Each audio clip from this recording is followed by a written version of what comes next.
बिहार में हमने भाजपा को सत्ता से बेदखल किया है, तो भाजपा राजनीतिक रूप से तो मुकाबला कर नहीं सकती। इसीलिए वो कहीं ना कहीं इन एजेंसियों के माध्यम से और इन एजेंसियों का इस्तेमाल करके तंग करने की नीति अपनाएगी। ये विपक्षी दल में कोई नेता होते हैं तो उनके यहाँ छापामारी की कार्रवाई करते हैं। जब वही नेता भारतीय जनता पार्टी में शामिल हो जाते हैं तो दूध के धुले हो जाते हैं। चाहे जितना भी प्रयास कर ले, राजद कभी कमज़ोर नहीं हुआ और न होगा।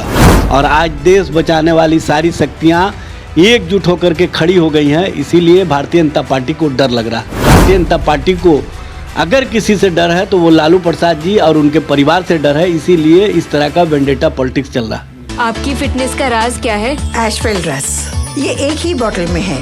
Stress, weakness, acidity, obesity, hair fall, skin की हर परेशानियों का एक ही हल।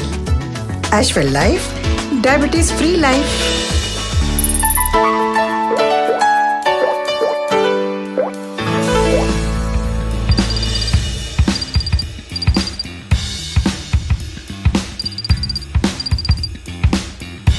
कल राजद सुप्रीमो लालू प्रसाद यादव कई ठिकानों पर छापेमारी चल रही थी ईडी की, जिसके बाद राजद के कई नेताओं के घर पर भी देखा जाए तो ईडी की छापेमारी जारी थी। हमारे साथ बात करने के लिए एजाज अहमद है, राजद के प्रवक्ता, जुड़ेंगे, बात करेंगे। लगातार ईडी की छापेमारी हो रही है, सीबीआई पूछताछ कर रही है, क्या है ये एजाज अहमद जी? देखिए, हम लोग पहले से जानते थे कि बिहार में हमने भाजपा को सत्ता से बेदखल किया है, तो भाजपा राजनीतिक रूप से तो मुकाबला कर नहीं सकती। इसीलिए वो कहीं ना कहीं इन एजेंसियों के माध्यम से और इन एजेंसियों का इस्तेमाल करके तंग करने की नीति अपनाएगी और उस नीति के तरफ लग गई है।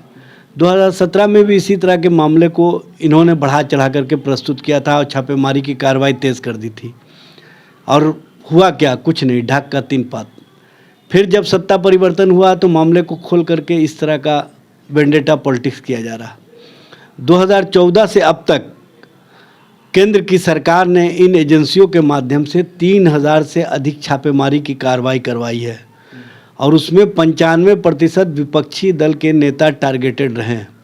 ये स्पष्ट करता है कि इनकी राजनीति किस तरह से चल रही है और किस तरह से ये इन एजेंसियों को अपने कहीं ना कहीं राजनीतिक हित में इस्तेमाल करते रहे हैं। ये स्पष्ट रूप से दिख रहा है।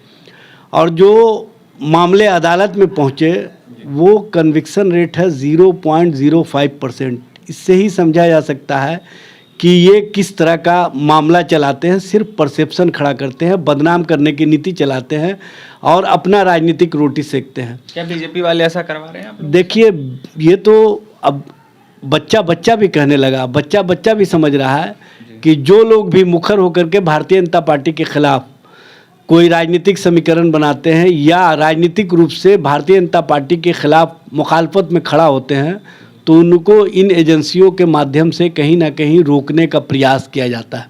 और ये उसी तरह का प्रयास पूरे देश स्तर पर चल रहा है। आप देख रहे हैं कि लगातार, चाहे दिल्ली का मामला हो, चाहे आज केसीआर की बेटी का मामला हो या अन्य लोगों का मामला हो, ये स्पष्ट करता है कि ये लोग जो भी विपक्षी एका के संकल्प को लेकर के आगे बढ़ेंगे उनके साथ इस तरह की नीति और रीति अपनाएंगे।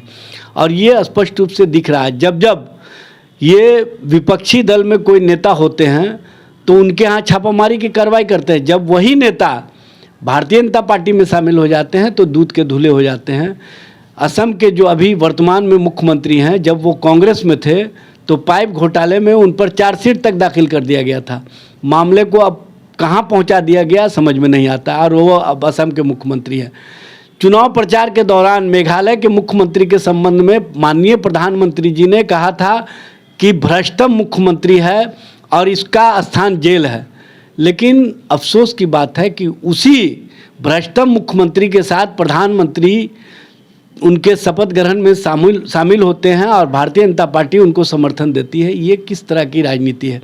ये किस तरह का सोच है? शुभेंदु अधिकारी जब टीएमसी में थे तो उन पर किस तरह से नारदा और शारदा मामले को बढ़ा चढ़ा करके प्रस्तुत किया गया। आज क्या स्थिति है? आज वो विपक्ष के नेता हैं पश्चिम बंगाल में। तो क्या नारायण राणे आज केंद्रीय मंत्री हैं। इस तरह के वेंडेटा पॉलिटिक्स से ही समझा जा सकता है कि जो भाजपा के अंदर भ्रष्ट में लिप्त लोग चले जाते हैं, वो दूध के धुले होते हैं। वॉशिंग मशीन इनका इस तरह का है कि वो स्वच्छ हो जाते हैं।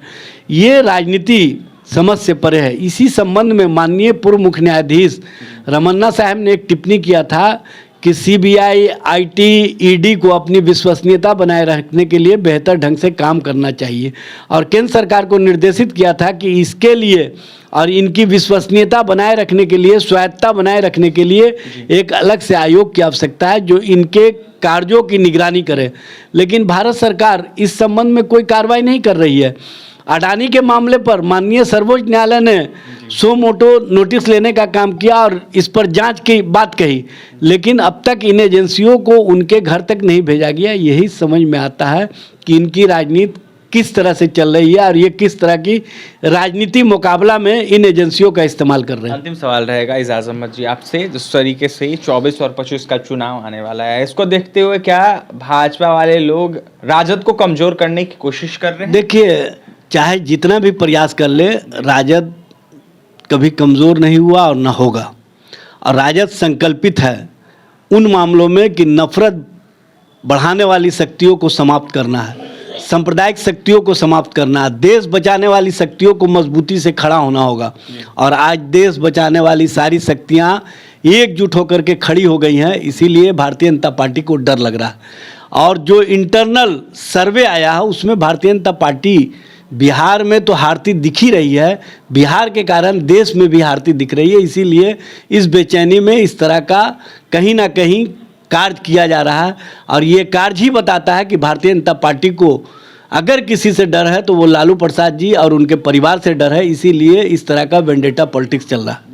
तो देखिए, भाजपा वाली सरकार जो है डर गई है और सबसे ज्यादा डर जिससे लग रहा है वो लालू प्रसाद यादव है। बता दें आपको कि ईडी, सीबीआई की लगातार रेड चल रही है राजद सुप्रीमो लालू प्रसाद यादव हो या फिर उनके तमाम नेता हो उनके घर पर। तो वहीं एजाज अहमद जो है राजद के प्रवक्ता थे हमारे साथ, एजाज अहमद का यह साफ कहना है कि लगातार ऐसा भाजपा की तरफ से करवाया जा रहा है, लेकिन देखा जाए तो कहीं ना कहीं भाजपा वाली सरकार डरी हुई है। क्या कुछ कहते हैं एजाज अहमद, आपने सुना है। और भी तमाम खबरों के लिए NBC 24 के साथ बन रहे पटना से सहयोगी अजय के साथ अभिषेक।